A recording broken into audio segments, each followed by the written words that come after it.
morning. Seeing Keith, Dad, Grandad here. Thought I'd do an unusual one this morning. That's the first and last in, you can see there. And on the horizon there, that's the sea, Land's End. The A30 just going by. If I just move around here a little bit. Sorry about any wind noise. If you look down on the floor, one with the white flowers. There you go. That's let's see if we get a better view. How's that? Said something about the wind noise. And this is the church. Sennen Church. Really old. Now I've got to try and find somewhere that's a little bit sheltered from the wind for you. So hopefully it's catching you. Let's try sitting down. Certainly better.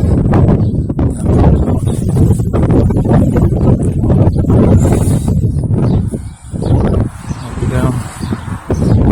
Let's go down by the church entrance.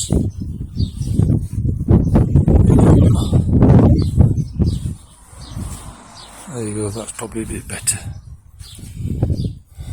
That's the church door. Going into the old church. Not quite sure what year it was built. I think it was about 1600, something like that. Same time the pub was built. Anyway, the reason I thought I'd come here and just show you my final resting place is a thing I didn't cover yesterday, and I sort of need to have a little bit of think about it. I had the discussions with the consultant about the future prognosis, where it's all headed. Now, if you remember, first and second stage hormone treatment basically controls the testosterone in your body until the cancer cells start to generate their own and start to survive without testosterone. That normally is 1 to 3 years. So I've got 1 to 3 years potentially. And they said, it could be a little bit longer in some. So, best case scenario, get 3 years of controlled PSAs. Keep monitoring the PSA every 3 months after the chemo. And then what starts happening is that the cancer becomes castration resistant. When that happens, they start trying different other drugs and things, and there are a few things they can do and try. But the upshot is none are as good as right at the start now. So it's just a bit of a sort of delaying game, or as I say, palliative care. Now the thing that concerned me, or the thing that was rattling around in my head, is what's going to happen in terms of mode of failure. How's it all going to, go tits up at the end? And basically I said to them, does it involve paralysis? And they said, potentially yes. It all depends on how, what happens with your body and how it reacts and things.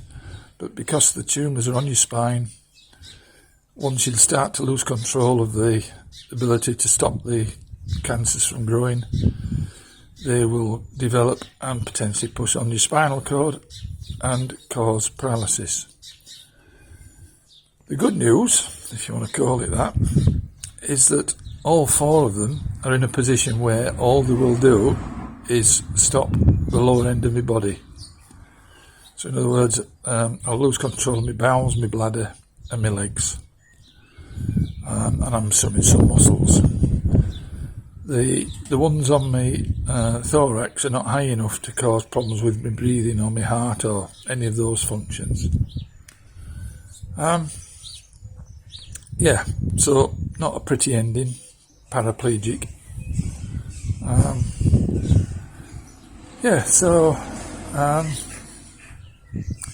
Don't know what else to say, really. I'd already worked it out that was a potential scenario. But they said, you might not be like that. Keep fit, healthy, keep, doing your things and working hard at it, and who knows? But potentially, with my heart issues, I could end up having a heart attack at any point anyway. So, that's the news, as straight and blunt, as I always said I would be. So, rich tapestry of life. Something else to look forward to in life, something new, a new challenge.